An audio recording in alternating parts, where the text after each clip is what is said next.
Bueno, ya hemos visto cómo utilizar el método de Gauss-Seidel. Vemos que fue, digamos, bastante ilustrativo, digamos, ese ejemplo de Excel que vimos. Sin embargo, quería hacer como una acotación en cuanto al criterio de convergencia que se debe usar para Gauss-Seidel, porque pues la verdad es que puede que converja, puede que no converja, ¿vale? Este método de Gauss-Seidel es muy similar en esencia a la técnica de iteración de punto fijo que nosotros vimos en el corte uno, ¿sí? Cuando resolvíamos raíces por punto fijo. Eh, Hay que recordar que la iteración de simple de punto fijo presenta dos problemas fundamentales. Primero, que en algunas ocasiones no converge, y segundo, que cuando converge con frecuencia lo hace en forma muy lenta. ¿Sí? Veíamos que por ejemplo Newton-Raphson convergía mucho más rápido que el de punto fijo. Entonces pues este método de Gauss-Seidel es una extensión, digamos, de ese de punto fijo, digamos, llevado a más ecuaciones relacionadas, digamos, como cuando seamos lo de las raíces de no lineales, ¿sí? Muy parecido, pero pues puede exhibir esas desventajas que acabo de nombrar. Nosotros podemos desarrollar unos criterios de convergencia recordando cuando hablábamos de ecuaciones no lineales, de raíces de ecuaciones no lineales. eh, entonces nosotros podemos decir que si nosotros, bueno, ¿se acuerdan cuando hablábamos de ecuaciones no lineales que hablábamos de una función u de x de y una función b pequeña de x de y? Que nosotros podríamos decir que cumplían este par de requisitos, ¿sí? Entonces, de estos criterios, perdón. Entonces, estos criterios también eh, perdón, esos criterios se aplican también a ecuaciones lineales de la clase que se está resolviendo con el método de Gauss-Seidel. Entonces, ese método de Gauss-Seidel también debe cumplir esto. Por ejemplo, en el caso de dos ecuaciones simultáneas, ¿sí?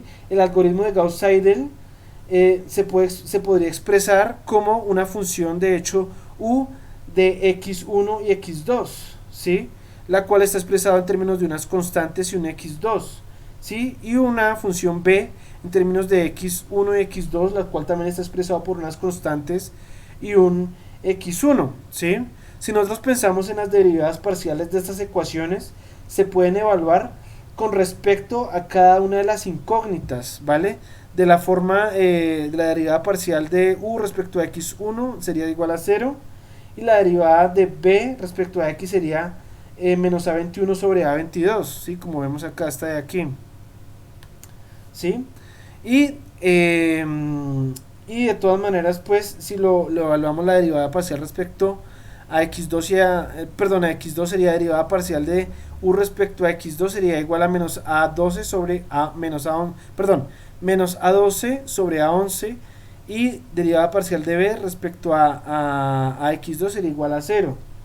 Si nosotros sustituimos eso en esta primera ecuación que nosotros vemos acá, esta de aquí, está, nosotros nos daría que la condición sería de que el valor absoluto de A21 sobre A22 fuera menor a 1 y A12 sobre A11 fuera menor a 1. Querría decir que, en otras palabras, que el valor absoluto de la pendiente de esta ecuación, esta que vemos aquí, ¿sí?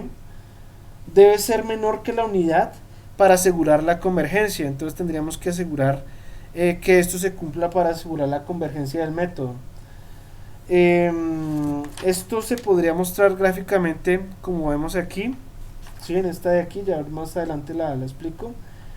Y pues esta ecuación, esta que vemos aquí, esta 11.9, también se podría reformular de esta manera, de que A22, el valor absoluto de A22, sea mayor al valor absoluto de A21, y que el valor absoluto de A11 sea mayor al valor absoluto de A12.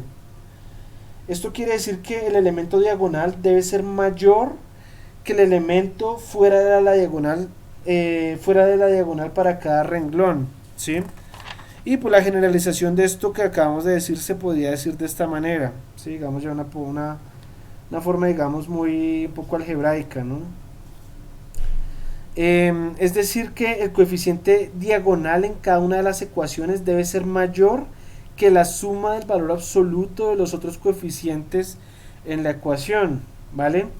El criterio es suficiente pero no es necesario para la convergencia, ¿ok? De esta forma, aunque algunas veces el método trabaja aún sin cumplir la ecuación 1110, o sea, esta que vemos aquí, ¿sí? La convergencia se garantiza si la condición se satisface, ¿de acuerdo? Sistemas que cumplen con esta ecuación 1110 son conocidos como diagonalmente dominantes, ¿ok? Por fortuna, en la ingeniería muchos problemas de importancia práctica cumplen ese requerimiento y podemos utilizar ese método de Gauss-Seidel para resolver sistemas de ecuaciones por iteración, ¿vale? Entonces, bueno, acá tenemos un poco gráficamente todo esto que acabamos de decir. Entonces vemos en el lado A cuando, digamos, se da la convergencia, y en B tendríamos cómo se da la divergencia, ¿vale? Habría que observar que las mismas funciones son trazadas en ambos casos. Entonces acá tendríamos una función u que sería 11x sub 1 más 13x sub 2 igual a 286, y b 11x sub 1 menos 9x sub 2 igual a 99, ¿ok? Así, en este orden en el cual se implementan las ecuaciones, se representa por la dirección de la primera flecha desde el origen, determina si el cálculo converge o no converge. Entonces prácticamente todo esto que se acaba de nombrar acá, pues quiere decir, digamos, como esta condición que ponemos acá de 11.9, pues nos determina prácticamente si nuestro método converge o no converge, ¿sí? Pero pues de todas maneras una solución también fácil de ver si converge o no converge, pues es aplicar el método y ver si nuestras soluciones van a ir hacia unos números concisos o no, si nuestro error aproximado se reduce o se aumenta. Si se aumenta, pues no será una buena señal de convergencia de nuestro método.